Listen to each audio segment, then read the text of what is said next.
आपकी भावना आहत है तो उसके लिए मैं क्षमा प्रार्थी हूँ। अपनी जात छुपा के हमने कथा कही। देखो सीधी बात है, सीधा सीधा माफी मांगो भाई ना। हमारा पारस मौर्य मौर्य परिवार में जन्म हुआ। अपने झूठ बता के कि आप ब्राह्मण हैं, आपने झूठ ये कहिए ना, सीधा सीधा कहो। साथियों नमस्कार, जय भीम, सत श्री अकाल, आदाब। बहुजन हलचल में आपका बहुत बहुत स्वागत है। मैं उमेश करुणा।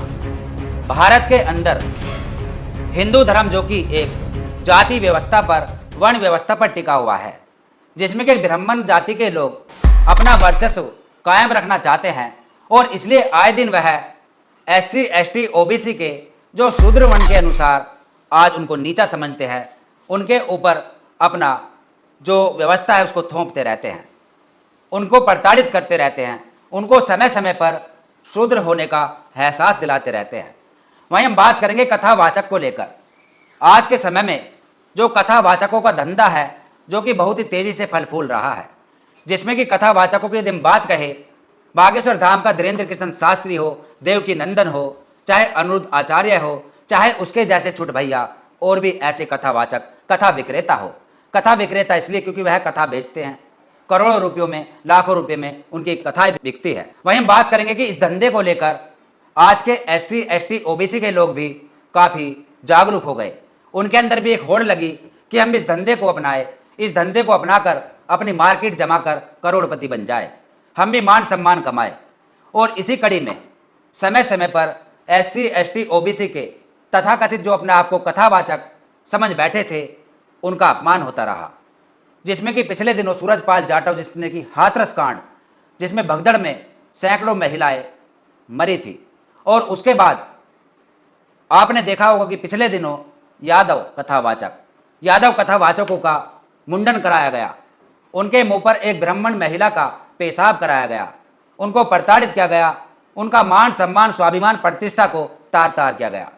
वहीं हम बात बताया आपको कि पारस मौर्य जो कि इटावा जैसा कांड हुआ उत्तर प्रदेश के लखीमपुर खीरी में, पारस मौर्य जिसके ऊपर पहचान छिपाकर कथा करने का आरोप लगाया गया और ब्राह्मण समाज में काफ़ी रोष पैदा हुआ और वह भड़के रोने लगे, चीखने लगे, चिल्लाने लगे कि हमारे धंधे पर OBC वर्ग के शूद्र वर्ण के व्यवस्था के अनुसार जो लोग होते हैं वह क्यों कब्जा करने लगे हैं, क्यों हमारा वह धंधा छीन रहे हैं। इस बात की उनको पीड़ा हुई और उन्होंने, ब्राह्मण समाज ने सड़कों पर आकर रोष पैदा किया और उस कथावाचक को जो कि मौर्य जाति का है उसको माफ़ी मांगनी पड़ी।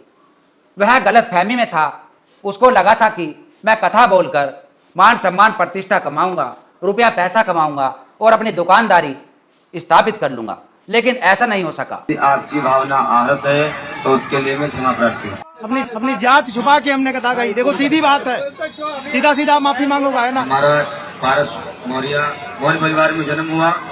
अपने झूठ बता के कि आप ब्राह्मण हैं, आपने झूठ ये कहिए ना, सीधा सीधा कहो। कथावाचिका यामिनी साहू जिसको कहा था कि आप शूद्र हो, नीची जाति की हो, आप कथा नहीं कर सकती, कहीं जाकर मुजरा करो। और उसके बाद मध्य प्रदेश में देविका पटेल, उनको भी यही कहा गया था कि आप शूद्र हो, OBC जाति में आती हो, आप भी कथा नहीं कर सकती, कहीं जाकर ढोलक बजाओ। और उसके बाद आज के समय में जो लखीमपुर खीरी का मामला गरमा रहा है, जिसमें कि खमरिया कस्बा स्थित राम जानकी मंदिर में श्रीमद् भागवत कथा करने आए कथावाचक पर ब्राह्मण समाज ने आरोप लगाया कि उन्होंने अपनी जाति पहचान छिपाकर समाज के लोगों से पैर छुआए और आक्रोश समाज के लोगों ने जब घेराव किया, इस पर कथावाचक को सार्वजनिक रूप से माफ़ी मांगनी पड़ी। और इसके बाद बात यही नहीं समाप्त हुई, कथा छोड़कर वहाँ से भाग गया, रोने लगा, चीखने लगा, अपना सर पटकने लगा कि मैं तो अपने आप को ज्ञानी समझ रहा था कि मैं भी कथा बोल सकता हूँ, मैं भी इस धंधे पर काबिज हो सकता हूँ, लेकिन मैं नीच हूँ, इनके अनुसार मैं नीच हूँ, मैं OBC वर्ग में जन्मा हूँ, तो यह धंधा मेरी बस में नहीं है। संत वेश धारण कर सफ़ेद वस्त्रों में कथावाचक पारस मौर्य ने पैर छूने वाले सभी लोगों को आशीर्वाद भी दिया था और इसमें ब्राह्मण समाज के लोग भी थे। वहीं ब्राह्मण समाज के लोगों को जानकारी हुई कि यह कथावाचक मौर्य समाज से होकर हमसे पैर छुआ रहा है, ब्राह्मण समाज के लोगों से पैर छुआ रहा है, और वहाँ आक्रोश फैल गया और उस पारस मौर्य को दौड़ा दौड़ा कर खदेड़ा गया। वहीं उस यादव कथावाचक की याद आ गई कि यादव कथावाचक ने भी अपने आप को तथाकथित हिंदू समझा था। कथावाचक से सार्वजनिक रूप से माफी मंगवाई।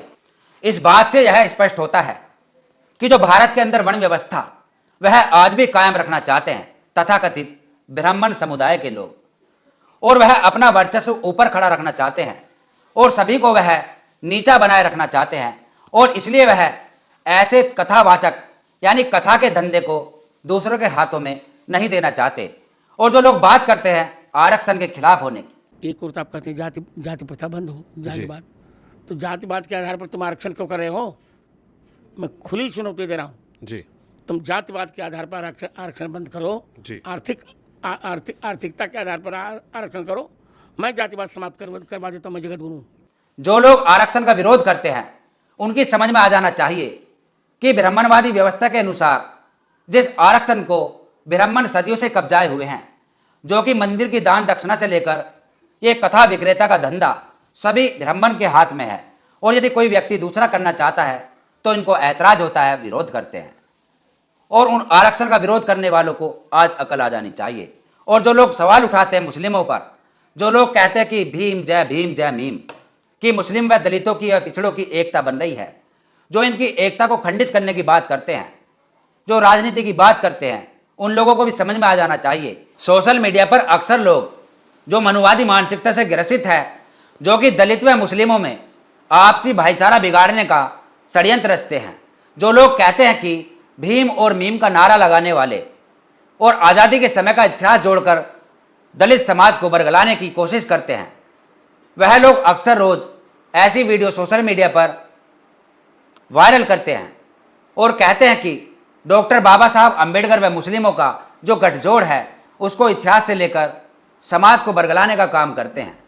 उन लोगों को यहाँ समझ में आ जाना चाहिए कि आपके ही धर्म में तथाकथित हिंदू धर्म के अंदर जो बुराइयां हैं, सबसे पहले आपको उन बुराइयों पर नज़र डालनी चाहिए, उन बुराइयों को समाप्त करने की बात करनी चाहिए।